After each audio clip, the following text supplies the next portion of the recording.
Zamzam suvi oddiy suvmi yoki uning tarkibida haqiqatdan ham boshqacha xususiyatlar bormi? Nega millionlab odamlar uni shifo niyatida ichadi va zamonaviy ilm bu haqida nima deydi? Bugun biz Zamzam suviga hissiyot bilan emas, faktlar bilan yondashamiz.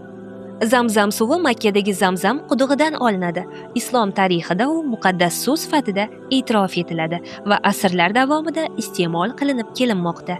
Hadislarda uning niyatga qarab foyda berishi zikr qilingan, lekin bu videoda asosiy e'tibor ilmiy va fiziologik jihatlarga qaratiladi.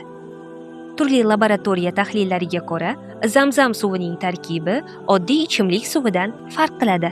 Unda quyidagi minerallar nisbatan yuqoriroq miqdorda uchraydi: kalsiy, magniy, natriy, biokarbonatlar, ftor. Bu minerallar organizmda muhim vazifalarni bajaradi. Kalsiy va magniy mushak qisqarishi, asab impulslarini uzatish va suyak mustahkamligida ishtirok etadi. Natriy organizmning suv elektrolit balansini saqlashda asosiy elementlardan biridir. Biokarbonatlar esa organizmning kislota ishqor muvozanatini tartibga solishga yordam beradi. Organizmimizning 60-70% suvdan iborat, lekin suvning o'zi yetarli emas. Muhim narsa undagi elektrolitlar muvozanatidir. Elektrolitlar mushak faoliyati, yurak ritmi, asab tizimi, metabolizm uchun zarur. Shu jihatidan mineral tarkibi boy bo'lgan suvlar organizmni qo'llab-quvvatlashda muhim rol o'ynashi mumkin. Bu Zamzam suvining mo'jiza emas, balki tarkibi jihatidan o'ziga xos suv sifatida ko'rishimizga asos beradi. Ba'zi tahlillarda Zamzam suvining pH darajasi biroz ishqoriy ekanligi qayd etilgan. Ishqoriy suvlar organizmdagi ortiqcha kislotalanishni muvozanatlashtirishda yordam berishi mumkinligi haqida ilmiy bahslar mavjud. Biroq bu masala hanuz tadqiqot bosqichida va uni davolovchi vosita sifatida talqin qilish noto'g'ri. Muhim jihati shuki, Zamzam suvining tabiiy manbalardan olinishi va uzoq yillar davomida sifatini saqlab kelgani ilmiy jihatdan qiziq fenomen hisoblanadi.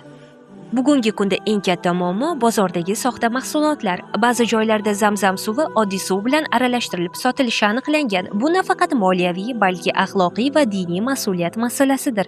Shu sababli Zamzam suvini iste'mol qilishda eng muhim savol manba. Chunki haqiqiy Zamzam bilan aralashtirilgan suv o'rtasida farqni ko'pchilik ajrata olmaydi. Lekin Zamzam suvini o'zgartirilmagan va aralashmasiz holatda yetkazishga alohida e'tibor beradigan ishonchli kompaniyalar ham albatta bor. Sunnah Products ham Zamzam suvini 100% original, sof va qo'shimcha aralashmasiz taqdim etishga urg'u beradi. Bu yerda asosiy tamoyil sof mahsulot va halollik, chunki Zamzam suvining qadri uning asl holatida. Agar siz haqiqiy Zamzam suvini ichmoqchi bo'lsangiz, ushbu raqamlar orqali buyurtma berishingiz mumkin. Zamzam suvini iste'mol qilishda me'yor muhim. Uni ochiq qoringa niyat bilan haddan tashqari ko'p bo'lmagan miqdorda iste'mol qilish tavsiya etiladi. Kunlik oddiy suv ehtiyojining o'rnini to'liq Zamzam bilan almashtirish shart emas. U qo'shimcha va ongli ichimlik sifatida ishlatiladi. Agar siz sog'lik haqida faktlarga asoslangan chuqur va muvozanatli kontentlarni ko'rishni istasangiz, kanalimizga obuna bo'lib qo'ying.